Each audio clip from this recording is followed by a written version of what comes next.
Buenos mis hermanos de Católico Hoy Radio, Católico Hoy YouTube y nuestra página de Facebook. Ahora estamos aquí con el señor Wilson Tamayo, ¿correcto? Correcto, hermano. Ese es un colombiano que ha venido a darnos una excelente charla hoy en el día de hoy, aquí en la cuarta conferencia para hombres hispanos, aquí en la Parroquia de la Natividad. Y ha tocado unos temas bastante interesantes, pero antes vamos a presentar a nuestro hermano Juan Carlos Ramírez, que continúa con nosotros aquí en esta jornada especial que tenemos aquí en Católico Hoy. Bueno, sí, muchas gracias. Yo me siento muy honrado y estoy muy contento de tener a un compatriota nuestro aquí en la parroquia. Hacía mucho tiempo que teníamos deseo de que nos acompañara, pero pues obviamente en sus ocupaciones pues no le habían dado la oportunidad, pero Dios trabaja así que esta es nuestra oportunidad y la hemos querido aprovechar. Muy bienvenido, Wilson, por estar aquí y por compartir tu mensaje. No, gracias a ustedes por la invitación, me siento muy honrado, muy contento sobre todo que sea un evento de hombres, que es muy normal que esos eventos católicos sean mayoritariamente femeninos, pero convocar hombres y hablarles, creo que es un trabajo hermoso y que hay que insistir todavía más en él. Bueno, por primera vez incluso aquí hay una actividad, hay dos actividades simultáneas aquí en la Natividad. Hay un retiro de Cristo Renueva su Parroquia femenino y por primera vez hay mucho más hombres que mujeres. Pero creo que fue porque el de ellos es limitado, porque no hubiera sido limitado, ya estarían por encima de nosotros. Sí. Pero ese ha sido gratamente tener aquí alrededor de 200 hombres que han venido a recibir la charla. Brevemente, háblenos, ¿quién es Wilson Tamayo? O sea, como persona y como trabajo laical. Claro que sí. Yo empiezo con lo más importante que tiene Wilson Tamayo, y es que Wilson Tamayo es un bautizado. Y ya con eso conocen demasiado de mí. Porque el don del bautismo, el don de ser hijos de Dios, el don de pertenecer a una gran familia que es la iglesia, el don de tener unos hermanos como ustedes que nos vinculamos en una misma fe, en un mismo credo, en unos mismos principios, en un mismo sentimiento, un solo corazón, una sola alma, como eran los primeros cristianos, eso ya habla mucho de nosotros. Un bautizado que se alejó de la fe durante muchos años y que gracias a la consagración total a Jesús por María, según el método de Montfort, regresó nuevamente a esa fe de la que se había alejado. A mis 15 años empiezo un camino de conversión. Y digo empiezo porque todavía sigue este camino, claro, porque nadie puede decir, ya me convertí, soy un producto terminado, soy una obra acabada. Hombre, eso es un engaño. Exacto. Seamos honestos. Uno sabe que hay muchos aspectos de la vida que todavía necesitan mucha conversión. Unos que han ido convirtiendo, unos aspectos, digamos, pero otros no. Entonces, es un trabajo que continúa. Conocí entonces en medio de esa consagración un movimiento al que pertenezco, Lazos de Amor Mariano. Entonces, mi manera concreta de ser iglesia es a través de ese movimiento, Lazos de Amor Mariano, que tiene como carisma precisamente ayudar a la conversión de los católicos tibios, de los católicos alejados, yo era uno de esos, y llevarlos a la consagración total a Jesús por María, para que sigan participando en su parroquia, para que sigan participando en su movimiento. Digamos que el carisma del movimiento es precisamente servir a la iglesia en el entusiasmo apostólico de esos bautizados que se han ido enfriando. Ahí mismo conocí a la que ahora es mi esposa. Tengo 5 hijos, 1 en el cielo y 4 aquí en la tierra, y nos vinimos de misión. Estamos aquí en los Estados Unidos de misión unos meses, y bueno, ahora a esta altura de la misión, ya casi concluyéndola, ahí le estaba contando al hermano ahora que hemos estado, pues, ahora en estos 3 meses, hemos hecho unas 5 o 6 conferencias aquí en la Florida, hemos estado ya en California, hemos estado en Texas, hemos estado en Indiana. Entonces ha sido pues un trabajo intenso de cada fin de semana con los niños, con la familia. Mi esposa me dice que acá en los Estados Unidos vivimos más en el carro que en la casa. Sí, porque correcto. Además las distancias son enormes. Sí, y los niños se agotan un poco, pero los niños lo han asumido con verdadera valentía. Es decir, ellos se asumen como misioneros, y eso es algo que queríamos. Porque, qué bueno. Vivimos cómodos, entonces en Colombia, tranquilos, lo tenemos todo. Relax, que nos toque un poquito de sacrificio, es muy rico. Salir un poco, agotarnos un poco, eso es muy necesario hoy. Okay, perfecto. ¿Y esos misioneritos que tienes en casa, Wilson, qué edades tienen? Pablo acaba de cumplir 6 años, Mariana cumple 4 años, Manuel acaba de cumplir 2 años y Salomé está recién nacida 6 meses. O sea, son así matemáticos. 0, 2, 4, 6. Sí, no, ya veo. Múltiples doble. Sí. Bueno. Bueno, hoy usted estuvo dando una conferencia interesante donde hablaba del hombre y las 4A. ¿correcto? Sí. Entonces, me gustaría que nos hablara un poquito de eso, porque estaba... yo creo que fue una manera diferente de ver al hombre que no se ve a sí mismo así. Sí, sí. La conferencia tiene dos partes y es una primera, la hemos llamado Papá, ayúdame a ser humano, ayúdame a encontrar mi identidad como ser humano, porque el papá tiene una función dada por Dios de afirmar, de establecer criterio de autoridad, una función dada por Dios de dar seguridad, de proteger, de custodiar. Decíamos que la figura paterna se ha desfigurado mucho, precisamente culturalmente, pero también en el hogar. Culturalmente, a partir del mayo del 68 francés, hubo una revolución tremenda que llenaban las calles de Francia, de París, con frases como muerte a los papás y a la autoridad. Sí, la autoridad después del 68 francés ha cambiado mucho y hoy vemos que asistimos a una juventud que detesta la autoridad y la institución. Entonces, eso en el fondo es una falta, una falencia, un vacío que ha dejado un papá ausente. Entonces hablamos de 4A. Primero tenemos papás ausentes físicamente, pero ausentes psicológica y simbólicamente, que es lo peor. Que papás ausentes físicamente hemos tenido siempre, ¿no? El papá va a trabajar, pero el papá hace una presencia de alguna manera psicológica, simbólica. A todos nos pasó que la mamá nos decía, haz esto y cuando venga tu papá, prepárate cuando venga tu papá. Uno sabía que papá estaba allí, en ocasiones hasta lo sabía mal porque le tenía un miedo, pero esa presencia de un papá, esa presencia de establecer autoridad es necesaria y hoy los jóvenes no lo tienen. Entonces tenemos papás ausentes, tenemos la segunda es que tenemos papás desafortunadamente amigotes. Amigotes es... Entonces los papás, ya que no pueden ejercer autoridad, tratan de compensar eso, siendo que los amigos de los hijos. Decimos que, bueno, si se entiende amigo en un correcto sentido, pues los papás podemos ser amigos de los hijos, porque un amigo verdadero no es aquel que te hace... que te aplaude reír con mentiras, y no es que te hace llorar con verdades. Exacto. Que acabas de decirte las cosas. Pero por eso lo llamamos más bien un papá amigote, que sería ese papá chévere, ese papá cómplice, ese papá compinche, haz lo que quieras, hijo, yo te lo aplaudo todo para que no te sientas lejano de mí.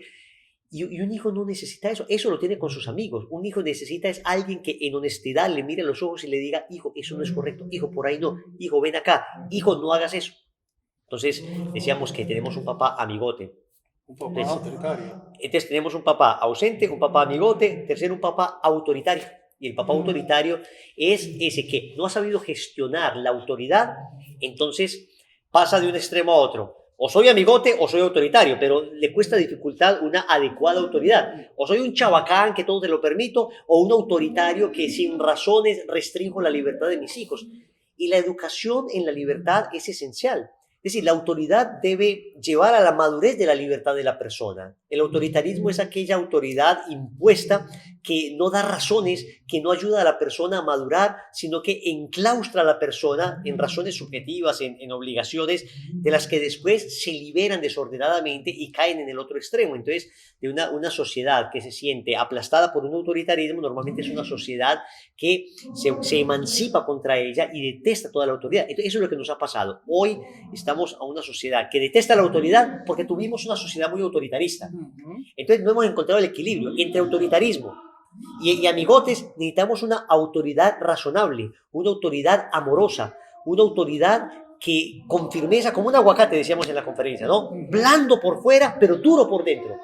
Claro en los principios como una piedra monolítica fuerte, pero luego en las formas ser capaces de ser amorosos, ser capaces de ser empáticos, ser capaces de ser, digamos, suaves incluso, no bruscos, no agresivos, no hirientes. Y eso es precisamente la cuarta A. Tenemos padres abusivos, hemos tenido padres abusivos, y gracias a Dios no siempre en materia sexual, que es lo peor, pero sí mucho abuso verbal, mucho abuso en las palabras, mucho abuso psicológico, mucho maltrato. Entonces las personas vienen heridas de todo eso, hay corazones heridos, y estas 4A han significado precisamente una crisis en la paternidad, y por eso de alguna manera se empezó a prescindir de la figura del padre. Te das cuenta hoy que vivimos en una sociedad que nos dice los padres no se necesitan. En Colombia hay una expresión que dice, mamá hay una sola, papá puede ser cualquiera, y dicen una grosería. Sí, Cualquier grosería. O sea, exacto. Digo, no es cierto, no es cierto. Para ser engendrado necesitas papá y mamá, para criarte necesitas papá y mamá. Sí.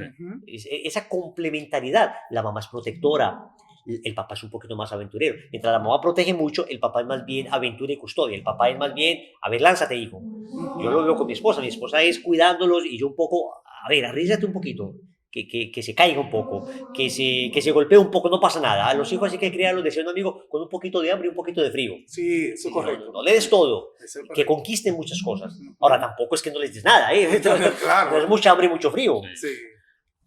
Hablando de eso, Wilson, algo que me impactó de lo que dijiste en la primera etapa de tu charla es que hablabas de no la calidad de tiempo, sino la cantidad de tiempo. Hemos venido escuchando por mucho tiempo calidad de tiempo, calidad de tiempo, calidad de tiempo. Y tú ahorita me parece que diste en el clavo y no es la calidad, sino verdaderamente tenemos que buscar esa cantidad también. Porque Sí. nos hemos quedado como que estamos muy ocupados, estamos trabajando, estamos haciendo dinero, entonces yo le voy a dar calidad de tiempo. Yo creo que muchas veces calidad de tiempo es un eufemismo que utilizamos nosotros para calmar nuestra conciencia porque no damos el tiempo que nuestros hijos merecen. Sí. A ver, digamos que la peor condición sería no darles tiempo ni de calidad ni de cantidad. Esa sería la peor condición, ¿cierto? Por lo menos mejora mucho que aunque sea un poquito de tiempo de calidad les des, pero tampoco es el concepto ideal. Correcto. Porque calidad de tiempo es 10 minutos a la semana donde juego con ellos, ya, calidad de tiempo, o voy a cine un día con ellos a la semana, o me los llevo a un parque un día, ya, calidad de tiempo, mientras que los llevo, estoy trabajando en mi computador, en mi celular, calidad de tiempo. A ver, la educación necesita calidad, pero también cantidad, necesita tiempo. Es como cocinar. Hombre, la cocción a fuego lento es necesaria. No todo se puede cocinar en horno microondas. Exacto. Calidad de tiempo, a mucha intensidad en poco tiempo. A ver, hay cosas que sí, pero otras cosas que se dañan. Hay cosas que se necesitan fuego lento, entonces uno necesita perder un poco de tiempo con los hijos, gastar un poco de tiempo con los hijos, en el sentido de estar con ellos. Y lo decía por lo siguiente, porque hay cosas que por mucha calidad de tiempo que tengas, si son tiempos muy cortos, no te logras enterar en realidad de lo que piensa tu hijo. Solo en el día a día, solo cuando estás viendo un programa de televisión con él, por más aburridor que te parezca, pero ahí es que surgen preguntas que en tiempo de calidad no hubieran surgido. Ese tiempo de cantidad es necesario. Y claro, uno dice, pero ¿en qué momento? A ver, hay que sacar el tiempo ahora para que no le vaya a pasar lo de un amigo que me dijo, no, yo le daba mucha calidad de tiempo a mi hijo, pero en realidad no le daba cantidad de tiempo porque la cantidad la dedicaba en el trabajo. Ahora mi hijo se metió a las drogas y todo lo que trabajé no me alcanza para pagar su rehabilitación. su rehabilitación. No tiene ningún sentido. Tú tienes que saber que estás invirtiendo en realidad. No estás perdiendo el tiempo, estás invirtiendo tiempo en tu familia. Entonces uno gasta tiempo y es viendo ese programa en el que tu hijo te pregunta una cosa y es ahí donde puedes entablar una relación y establecer un vínculo psicoafectivo con él, ideoafectivo, un vínculo de ideas y un vínculo de afecto. No basta el vínculo afectivo si las ideas no comulgan. Es en el tiempo, es en el diálogo.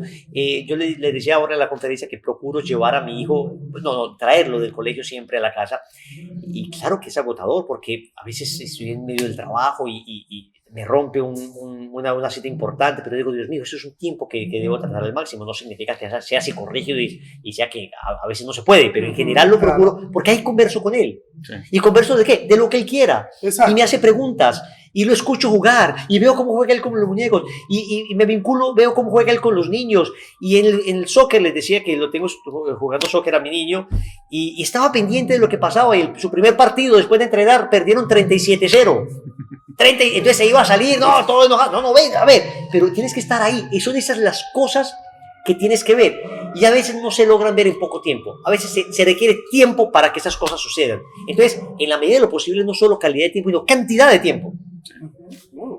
¿Y cómo usted entiende que han asimilado, para poner un ejemplo directo, cómo usted entiende que han asimilado sus hijos esa calidad y cantidad de tiempo? O sea, porque tácitamente los hijos yo sé que con el tiempo van valorando el tiempo que papá le dio, aunque son pequeñitos ahora, pero luego van entendiendo el tiempo que le dio. ¿Cómo usted entiende que sus hijos han podido? Mira, nosotros lo vemos muy claro. Hablo de mi hijo mayor. Uno le da una particular importancia al hijo mayor. Obviamente el amor es igual para todos, Es pero el primero. el hijo mayor, lo que pasa es que el hijo mayor... El laboratorio. Claro, y si lo logras enrutar, es más fácil que los detrás sigan por la misma ruta. Sí.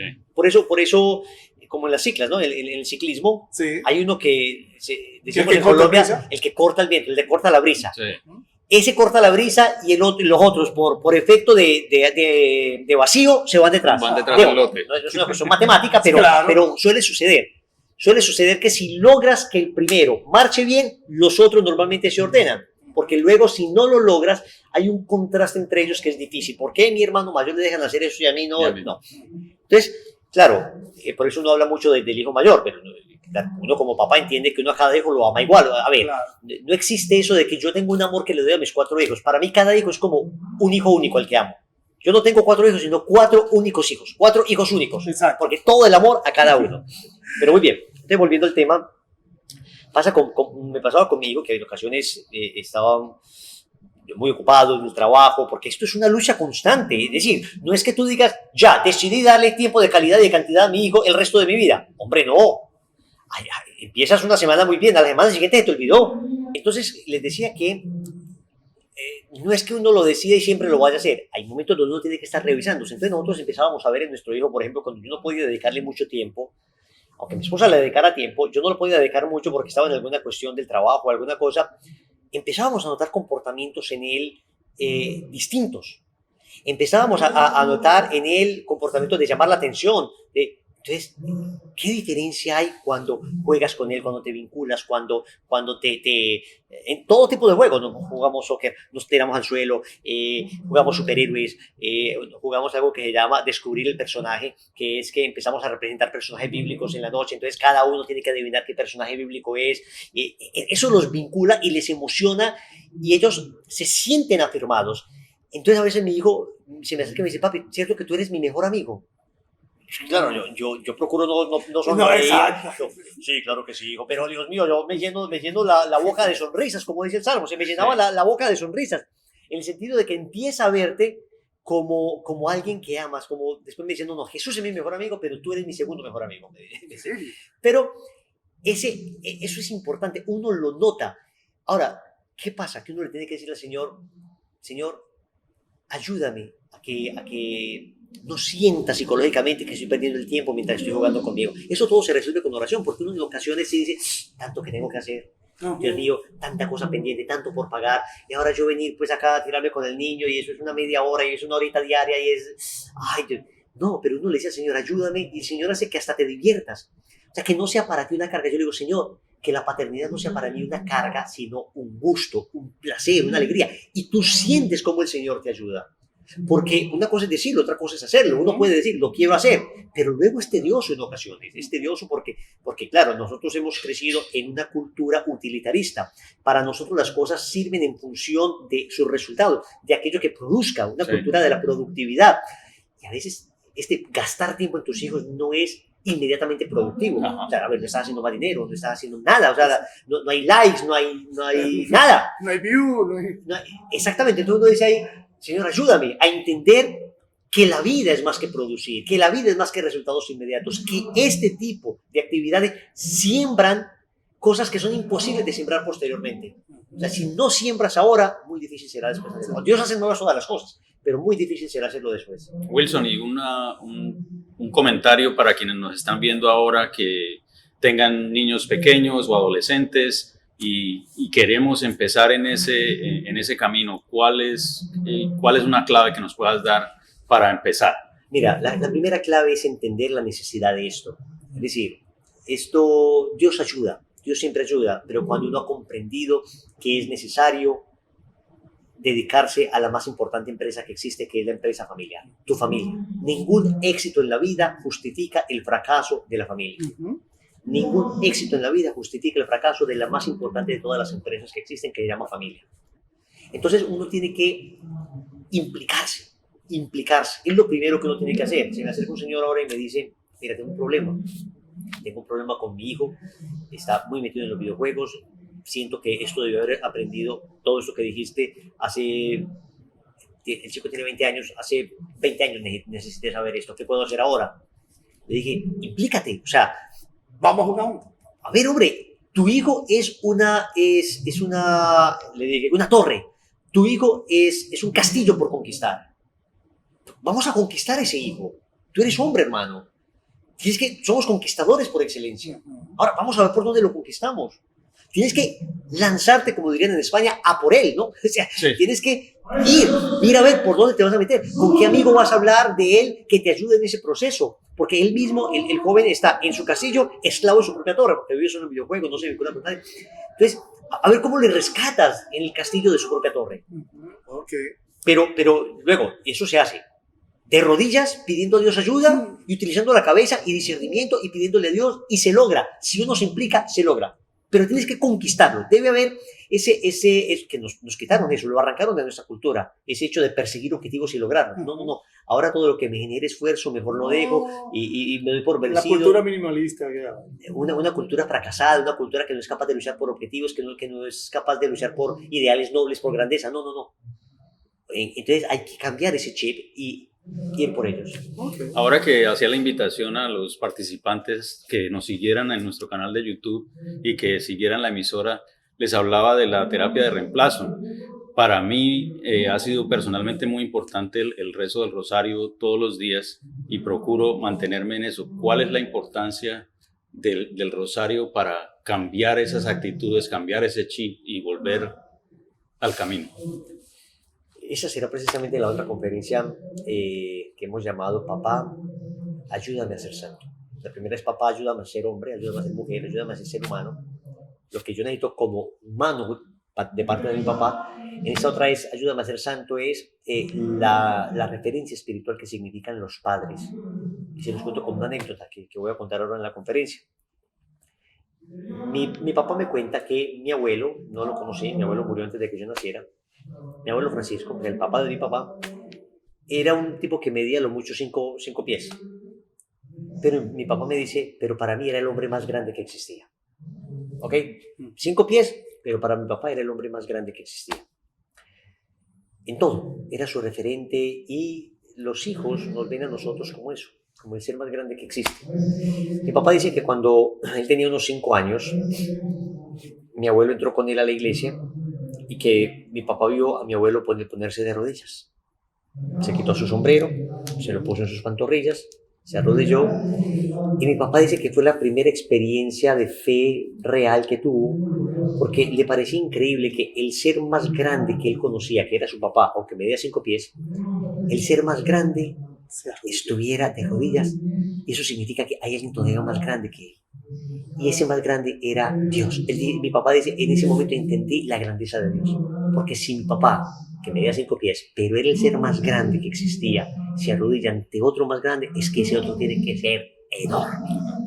Y ese otro era Dios. Entonces, esa experiencia de que los padres transmitimos la fe. Oigan bien, los padres transmitimos la fe. Hay unos datos estadísticos alucinantes. Se dice que 2 de cada 10 niños que tienen una mamá que ora y un papá que no ora, irán a la iglesia. 2 de cada 10.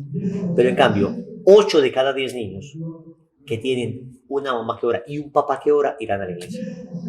O sea, se invierte la proporción. 8-2, 2-8. Exactamente. Estamos hablando de un 60% más. Uh-huh. Porque el niño dirá, mi mamá reza, normal, mi mamá reza, cosas de mujeres. Uh-huh. Pero mi papá reza.